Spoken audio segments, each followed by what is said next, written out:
من الشیطان الرجیم بسم اللہ الرحمن الرحیم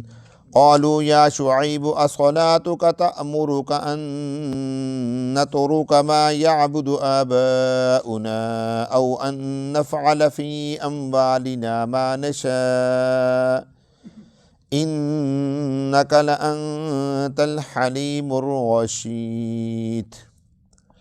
اللہ رب العزت ارشاد فرما رہے ہیں، قالو انہوں نے کہا، اے شعیب کیا تیری نماز تأمرک روکتی ہے تجھ کو، حکم دیتی ہے تجھ کو یہ کہ ہم چھوڑ دیں ان کو جن کی عبادت کرتے تھے ہمارے آباء و اجداد، او ان نفعل یا یہ کہ کریں ہم اپنے مالوں میں وہ جو ہم چاہتے ہیں، یا جو کرتے ہیں ہم اپنے مالوں میں جو چاہتے ہیں، یعنی اس کو بھی چھوڑ دیں جو ہم اپنے مالوں میں کرتے ہیں۔ انک لانت الحلیم الرشید، بے شک آپ، البتہ بے شک، انکا آپ، اس کا ترجمہ ذرا غور کیجیے گا، انکا بے شک آپ، لانت البتہ آپ، حلیم الرشید بردبار ہیں، عقل والے ہیں۔ قال یا قومی، حضرت شعیب علیہ السلام نے کہا، اے میری قوم کیا خیال ہے تمہارا، ان کنت علی بینۃ من ربی، اگر ہوں میں دلیل پر اپنے رب کی طرف سے، ورزقنی منہ رزقا حسنا، اور رزق دیا اس نے مجھ کو اپنے پاس سے، رزقا حسنا اچھا رزق، وما ارید، اور میں نہیں چاہتا کہ میں مخالفت کروں تمہاری اس بات میں جس سے میں تم کو منع کر رہا ہوں، ان ارید الا الاصلاح، میں نہیں چاہتا مگر اصلاح کرنا، ما استطعت، جو میں طاقت رکھتا ہوں، وما توفیقی، اور نہیں ہے میری توفیق، الا باللہ، مگر اللہ کے ساتھ، علیہ توکلت، اس پر میں نے بھروسہ کیا، والیہ انیب، اور اسی کی طرف میں متوجہ ہوتا ہوں، رجوع کرتا ہوں۔ میرے دوستو، حضرت شعیب علیہ السلام نے جب اپنی قوم کو دعوت ایمان دی، دعوت توحید دی، تو ان لوگوں نے ماننے سے انکار کر دیا۔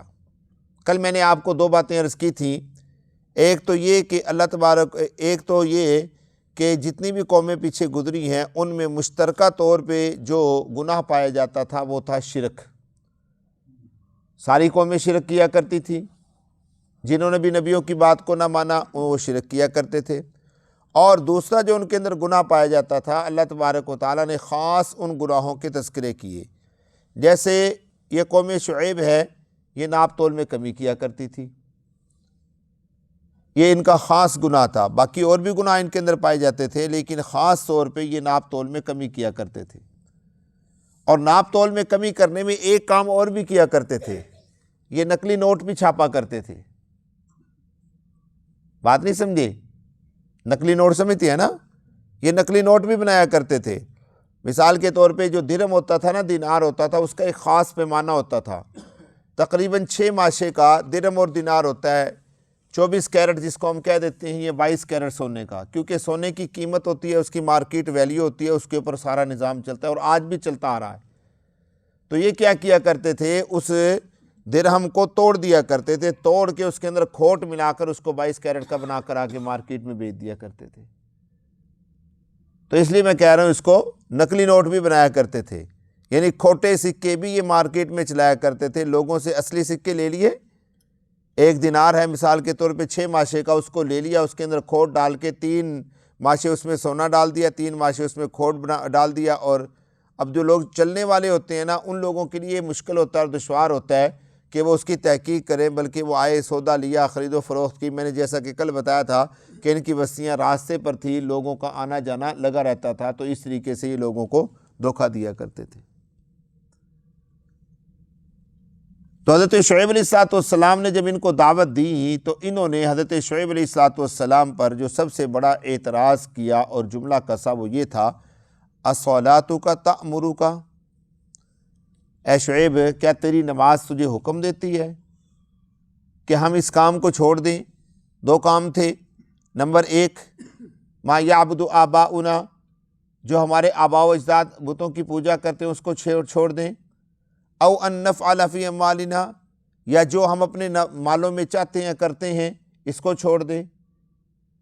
حضرت شعیب علیہ الصلوۃ والسلام کے بارے میں آتا ہے کہ حضرت شعیب علیہ الصلوۃ والسلام کثرت کے ساتھ نماز پڑھا کرتے تھے، بہت زیادہ نماز پڑھا کرتے تھے، اور نماز کے بعد پھر اللہ کے سامنے رویا اور گڑ گڑایا بھی بہت کیا کرتے تھے، اور نماز کے اندر بھی رویا کرتے تھے، جس کی وجہ سے ان کی آنکھوں کی بینائی بھی چلی گئی تھی، نابینا ہو گئے تھے نا آخری عمر میں۔ تو اللہ تبارک و تعالیٰ نے انہیں یہ صلاحیت اور یہ مقام عطا کیا تھا کہ وہ کثرت کے ساتھ اللہ کے سامنے جھکا کرتے تھے۔ حضرت شعیب علیہ الصلوۃ والسلام جو ہیں وہ نابینا ہو گئے تھے،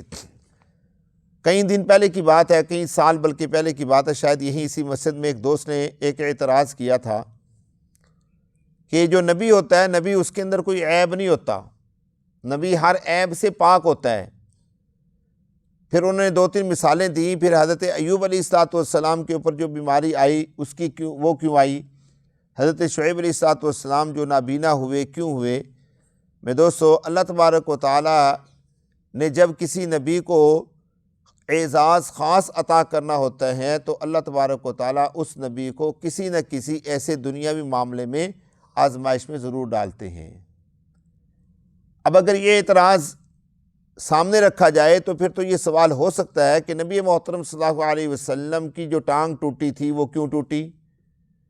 جبکہ 1 مہینے تک آپ علیہ الصلوۃ والسلام بھی بیٹھ کر نماز پڑھتے رہے، آپ کی ٹانگ واقعتاً حقیقت میں فریکچر ہوئی ہے، جیسے ٹوٹ جاتی ہے ہمارے ہاں جیسے ٹوٹتی ہے اس طرح آپ کی ٹانگ بھی ٹوٹی۔ نبی محترم صلی اللہ علیہ وسلم کو جب بخار چڑھتا تھا تو شدت کا بخار چڑھا کرتا تھا، آپ علیہ الصلوۃ والسلام پر جب جادو ہوا تو 6 مہینے تک آپ کے اوپر جادو کے اثرات رہے، اور رسول اللہ صلی اللہ علیہ وسلم خود فرماتے ہیں، صحیح بخاری میں روایت ہے کہ میں بھول جایا کرتا تھا کہ حضرت عائشہ کا نام حضرت عائشہ ہے یا میمونہ ہے، یعنی اتنی شدت کے اثرات تھے میرے اوپر۔ جب رسول اللہ صلی اللہ علیہ وسلم دنیا سے تشریف لے گئے تو آپ نے واضح لفظوں میں فرمایا کہ وہ جو میں نے لقمہ زہر کا کھایا تھا وہ مجھے کاٹ رہا ہے، مجھے ایسے لگتا ہے جیسے اس کے اندر سے مجھے کاٹ رہا ہے، اس کا اثر میرے جسم پہ ظاہر ہو رہا ہے۔ تو اس لیے میرے دوستو، چونکہ ہمارا ایمان ہے کہ انبیاء کیا ہوتے ہیں، بشر ہوتے ہیں، انسان ہوتے ہیں، اور انسانوں کے اوپر دنیاوی معاملات آتے ہیں، بیماریاں آنا، تکلیفیں آنا، یہ دنیاوی معاملات ہیں نا، یہ آتے ہیں، اور بینائی کا چلا جانا یہ بھی دنیاوی معاملہ ہے۔ اللہ تبارک و تعالیٰ نے بینائی عطا کی، لیکن اگر کوئی شخص اللہ کے سامنے روئے، گڑ گڑائے، آنسو بہائے، اور وہ اپنی ذات کو اللہ کی ذات میں گم کر دے، وقف کر دے، اور اس کی وجہ سے اس کی کوئی نہ کوئی چیز ایسی کم ہو جائے، تو یہ اس میں اللہ کا قصور یا اس بندے کا قصور نہیں ہے، بلکہ اس نے اپنے کمالات کو حاصل کرنے کے لیے یہ سب کچھ کیا ہے۔ تو یہی معاملہ حضرت شعیب علیہ الصلوۃ والسلام کا تھا۔ تو ان لوگوں نے شعیب علیہ الصلوۃ والسلام سے کہا کہ کیا تیری نماز تجھے منع کرتی ہے، تجھے حکم دیتی ہے کہ ہم یہ کام کریں، اور جو ہم ناپ تول میں کمی کرتے ہیں اس میں ہم اپنے معاملات کو درست کر لیں۔ پھر آگے سے یہ بھی کہا، اِنَّكَ لَأَنْتَ الْحَلِيمُ الرَّشِيدُ، اے شعیب تو تو بڑا سمجھدار تھا، تو تو بڑا عقل مند تھا۔ نہیں سمجھے؟ اب اس کے 3 مطلب ہیں، جبکہ موقع کی مناسبت سے آیت مبارکہ کا ٹکڑا نہیں بنتا یہاں پہ، تو اس کے 3-4 مطلب بیان کیے گئے ہیں۔ ایک مطلب تو یہ بیان کیا گیا ہے کہ اے شعیب تو ان باتوں کے کرنے سے پہلے بڑا سمجھدار تھا، عقل مند تھا، اب تجھے کیا ہو گیا، تو بہکی بہکی باتیں کرنے لگ گیا۔ اور دوسرا اس کا مطلب یہ ہے کہ حضرت شعیب علیہ الصلوۃ والسلام کو وہ یہ کہنا چاہتے ہیں بطور استہزاء اور بطور مذاق کے کہ بڑا تو عقل مند بنا بڑا پھرتا ہے، ہمیں تیرے سمجھانے کی ضرورت نہیں ہے، ایمان کیا کر رہے ہو، بڑا عقل مند بنا پھر رہا ہے، سمجھے، تو ہمیں سمجھاتا پھر رہا ہے، ہمیں سمجھانے کی ضرورت نہیں ہے۔ تو حضرت شعیب علیہ الصلوۃ والسلام کو وہ یہ کہنا چاہ رہے ہیں۔ اور دوسرا، کئی مرتبہ ایسے ہوتا ہے کہ کسی کو جملہ بول کر اس کی ضد مراد لی جاتی ہے، کسی کو کوئی جملہ بول کر اس کی کیا مراد لی جاتی ہے، ضد سمجھتے ہیں نا، اپوزٹ مراد لی جاتی ہے، یعنی کہاں اس کو یوں جاتا ہے بڑا تو عقل مند ہے، جبکہ مراد کیا ہوتی ہے، بے وقوف۔ تو وہ قوم والے جو تھے وہ حضرت شعیب علیہ الصلوۃ والسلام کو کہہ رہے ہیں کہ بڑا تو عقل مند ہے، مراد کیا لے رہے ہیں کہ بڑا تو بے وقوف ہے، نہیں سمجھے؟ تو حضرت شعیب علیہ السلام کو جب انہوں نے یہ جملے بولے، حضرت شعیب علیہ السلام نے اس کے جواب میں کیا کہا؟ شعیب علیہ السلام نے کہا اے میری قوم، ارأیتم، کیا گمان ہے تمہارا، ان کنت علی بینۃ من ربی، اگر ہوں میں دلیل پر اپنے رب کی طرف سے، اگر ہوں میں دلیل پر اپنے رب کی طرف سے، ورزقنی منہ رزقا حسنا، اور رزق دیا اس نے مجھ کو عمدہ رزق، پاکیزہ رزق، اچھا رزق۔ دلیل پر تو تھے، اللہ تبارک و تعالیٰ نے حضرت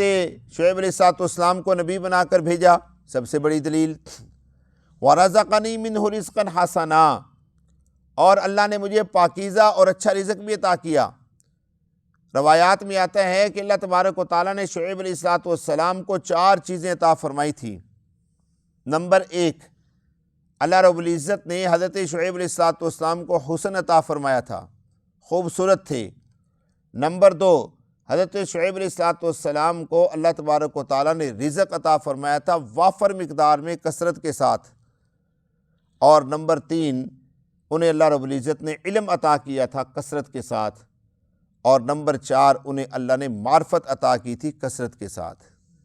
اور جس آدمی کے پاس یہ تمام چیزیں آ جائیں وہ واقعتاً اللہ کا نیک آدمی ہوتا ہے۔ رزق مل جائے، معرفت نہ ہو۔ معرفت سمجھتے ہیں کس کو کہتے ہیں؟ معرفت کا اصل معنی کیا ہے؟ ہمارے ہاں جب معرفت کا لفظ بولا جاتا ہے نا، مطلقاً تو یہ مراد لیا جاتا ہے اس کو اللہ کی پہچان ہو جائے۔ میں یہ سمجھتا ہوں کہ جس آدمی کو اللہ رب العزت رزق عطا فرمائے اور اس کو معرفت حاصل ہو، تو اس کا مطلب یہ ہوتا ہے کہ اس کو اس رزق کے استعمال کرنے کی پہچان ہو جائے کہ مجھے اللہ نے وافر مقدار میں دیا ہے، تو میں نے اس کو خرچ کس پر کرنا ہے اور کس طریقے سے خرچ کرنا ہے۔ وہ اس رزق کی وجہ سے اکڑ میں آ کر لوگوں کو نہ بھول جائے۔ کئی لوگ ہوتے ہیں نا، مال آ گیا، اکڑ آ گئی، اب اس کو پرواہ نہیں ہے کہ کون رشتہ دار ہے اور کون عزیز ہے اور کون قریبی اور کون دور ہے، کس کا کتنا حق ہے اور کس کا کتنا حق ہے۔ اللہ تبارک و تعالیٰ نے اس لیے دعا کے اندر بھی بات کرنی چاہیے، اللہ ہمیں رزق حسنہ عطا فرما۔ تو رزق حسنہ کا مطلب کیا ہوتا ہے؟ یا اللہ معرفت والا رزق عطا فرما، تیری پہچان والا رزق عطا فرما، جو تو رزق مجھے عطا کرے میں اس میں بندوں کے اور تیرے حقوق صحیح معنی کے اندر ادا کروں۔ ایسا رزق اگر انسان کو اللہ تبارک و تعالیٰ دیں تو پھر اس میں لینے میں تاخیر نہیں کرنی چاہیے۔ لیکن اگر ایسا رزق ہو جس کے آنے کی وجہ سے انسان کے اندر اکڑ آ جائے، تکبر اور غرور اور ریاکاری اور دکھلاوا آ جائے، نخوت آ جائے، تو ایسے رزق سے انسان کو کیا کرنی چاہیے؟ توبہ کرنی چاہیے۔ اس لیے یہاں پر میں، آپ نے سنا بھی ہوگا دعا میں اکثر یہ دعا کرتا ہوں، اللہم، وہ کیسے ہے مجھے بھی اب بھول گئی ہے، یا اللہ رزق حسنہ اور رزق واسع عطا فرما،